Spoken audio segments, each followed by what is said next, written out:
आज का टॉपिक हम स्टार्ट करते हैं HIV। What is HIV? Human immunodeficiency virus. क्या चीज़? Human immunodeficiency virus HIV का फुल फॉर्म होता है। दूसरी चीज़, अगर हम इसकी डिफिनेशन की बात किया जाए तो HIV का मतलब होता है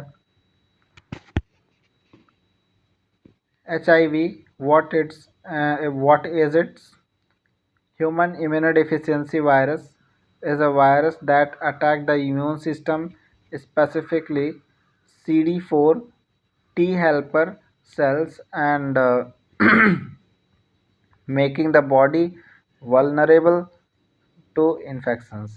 मतलब कि जो हमारा इम्यूनोडिफिशियंसी वायरस है वो एक ऐसा वायरस है जो कि हमारे इम्यून सिस्टम पर अटैक करता है। अटैक करने के बाद स्पेसिफिकली CD4 टाइप के जो सेल्स होते हैं वो हमारे बॉडी में इन्फेक्शन कॉज करते हैं। यहाँ पर इसकी पैथोफिजियोलॉजी है, वो पैथोफिजियोलॉजी के बारे में जानते हैं। HIV की जो पैथोफिजियोलॉजी है, HIV enters CD4 cells receptor replicants and gradually weakness the immune system. Without treatment it progresses to AIDS। देखो क्या है कि जो हमारा HIV है, ह्यूमन इम्यूनो डिफिशियंसी वायरस, ये एक ऐसा वायरस होता है जिसके थ्रू जो CD4 सेल्स होती हैं वो एक ऐसा रेप्लिकेंट्स हैं जो कि क्या करती हैं, हमारे इम्यून सिस्टम के अंदर वीकनेस जो है स्टार्ट करना शुरू कर देती हैं। मतलब वीकनेस होना स्टार्ट हो जाता है और हमारा जो इम्यून सिस्टम है वो लड़ते लड़ते कमज़ोर हो जाता है इस CD4 सेल्स से। और इसके बाद इसका जो ट्रीटमेंट होता है, अभी इसका किसी प्रकार का HIV का ट्रीटमेंट नहीं आया है और आगे चल के ये प्रोग्रेस अगर होता है तो ये क्या बनता है? एड्स बनता है। एड्स का फुल फॉर्म क्या होता है?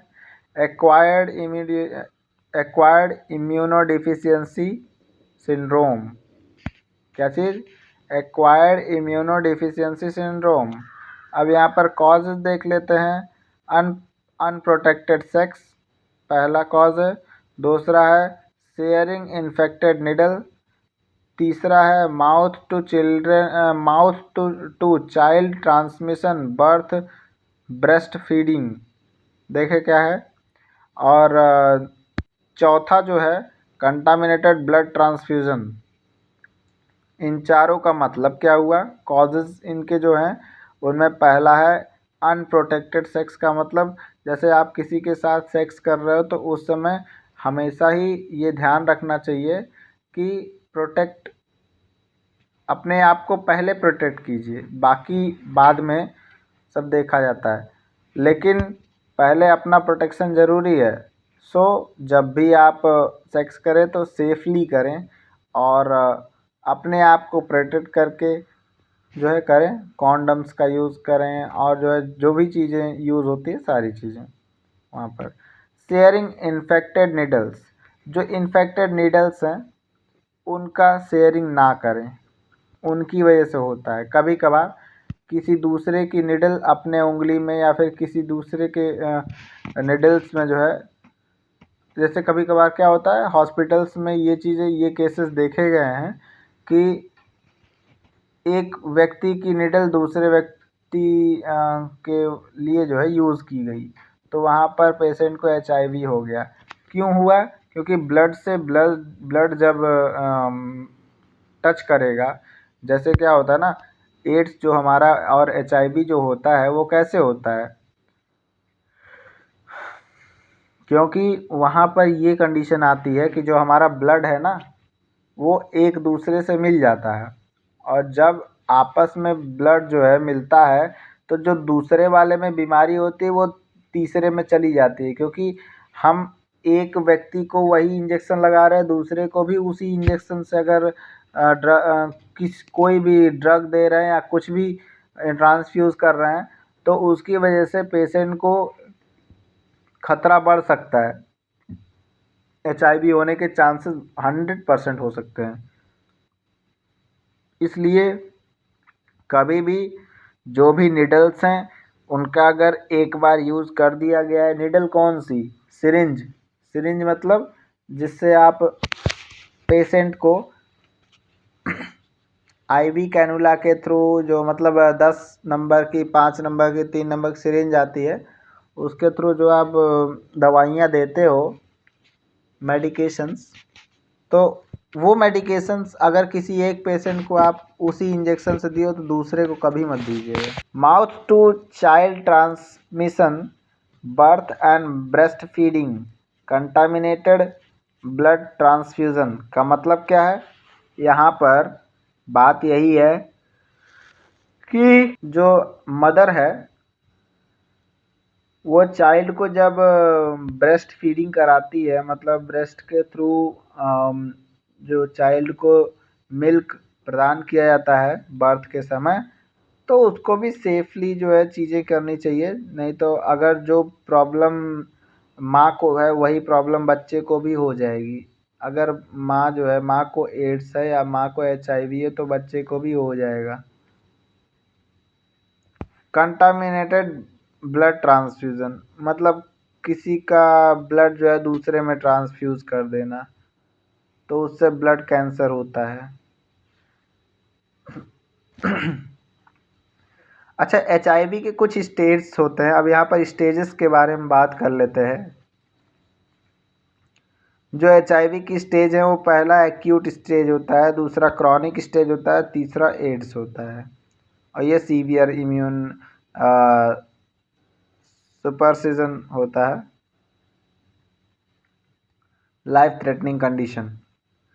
तो हम पहले एक्यूट स्टेज की बात करें, फ्लू लाइक सिम्टम्स इसमें आते हैं। एक्यूट स्टेज में फ्लू लाइक सिम्टम्स आते हैं, जैसे नाक बहना या फिर छींक आना, और इस तरीके के एक्यूट स्टेजेस आते हैं, मतलब इस तरीके के सिम्टम्स दिखाई देते हैं यहाँ पर। और सिम्टम्स नहीं, इस स्टेज में आपको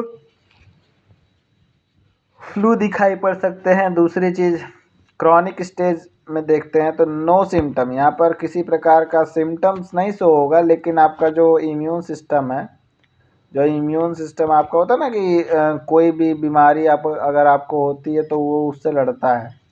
आपका WBC सेल्स जो होती हैं, इम्यूनोलॉजिक सेल्स, वो ख़त्म हो जाएंगी, क्योंकि अगर जब भी एड्स होता है तो एड्स और HIV ऐसे नहीं फैलता है। वहाँ पर कई सारी बीमारियाँ एक साथ कॉज हो जाती हैं और उसकी वजह से हमें या फिर किसी भी पर्सन को HIV होता है।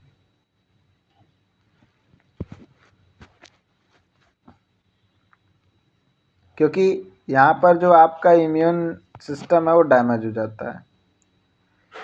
एड्स की बात किया जाए तो एक तरीके का ये सीवियर इम्यूनो सुपरसिजन है, और ये एक तरीके का लाइफ थ्रेटनिंग कंडीशन होती है, जो कि थर्ड स्टेज इसको कहते हैं। और ये थर्ड स्टेज ऐसी स्टेज होती है जिसमें कि आदमी के मरने के ही चांसेस रहते हैं, क्योंकि इसकी कोई दवा नहीं बनी है। इसलिए अपने आप को जितना प्रोटेक्ट कर सकिए, जितना ही अपने आप को सेफ रखिए, उतना ही सही है। साइन एंड सिम्टम्स की बात किया जाए, अच्छा, HIV के क्या साइन सिम्टम्स दिखते हैं ज़रा हम बात करते हैं। जो साइन सिम्टम्स दिखते हैं HIV के लक्षण, सो fever, night sweating, swollen lymph node, unexpected weight loss, recurrent infections, fatigue, rash, इतनी चीज़ें आती हैं। जैसे आपको फीवर आएगा बार बार, रात में सोते समय आपको बहुत गर्मी होगी, इसके बाद आपके जो लिम्फ नोड्स हैं उनके अंदर स्वेलिंग हो जाएगी, और अनएक्सपेक्टेड वेट लॉस होगा। आपका जो वेट है ना वो धीरे धीरे गिरना चालू हो जाएगा। और रिकरेंट इन्फेक्शन, वहाँ पर किसी तरीके का इन्फेक्शन स्टार्ट हो जाएगा और आपको घबराहट होगी, आपके बॉडी पर रैशेस होना स्टार्ट हो जाएंगे। तो ये सब चीज़ें आपको यहाँ पर दिखाई देता है। क्या चीज़? Sign and symptoms of HIV। Diagnosis की बात करें, अगर HIV की डायग्नोसिस कराने के हमको HIV हुआ है कि नहीं, तो क्या क्या इसके डायग्नोसिस कराते हैं। HIV में HIV एंटीबॉडी टेस्ट, जिसको हम कहते हैं ELISA test, ELISA, rapid test भी बोलते हैं। या तो रैपिड टेस्ट कराइए या HIV एंटीबॉडी टेस्ट, जिसे हम कहते हैं एलिसा टेस्ट। और दूसरा डायग्नोसिस ये होता है कि वायरल लोड टेस्ट। क्या चीज़? Viral load test. और तीसरा जो डायग्नोसिस है वो है CD4 सेल काउंट। जो हमारे बॉडी में CD4 सेल्स होती हैं, वो उनका जो काउंट होता है वो कितना होता है, उसको ही हम जो है उसकी भी डायग्नोसिस करा सकते हैं। अब हम इसके आते हैं ट्रीटमेंट पर। एंटी रेट्रोवायरल थेरेपी, यहाँ पर हम एक ट्रीटमेंट ले सकते हैं एंटी रेट्रोवायरल थेरेपी। ये क्या करती है? ये कंट्रोल करती है वायरस को प्रिवेंट करने से, एड्स होने से प्रिवेंट करती है। Anti retroviral therapy. इसके बाद हेल्दी लाइफस्टाइल होती है। मतलब हेल्दी लाइफस्टाइल का मतलब बढ़िया लाइफस्टाइल रखना होता है, जिससे कि हमें HIV ना हो।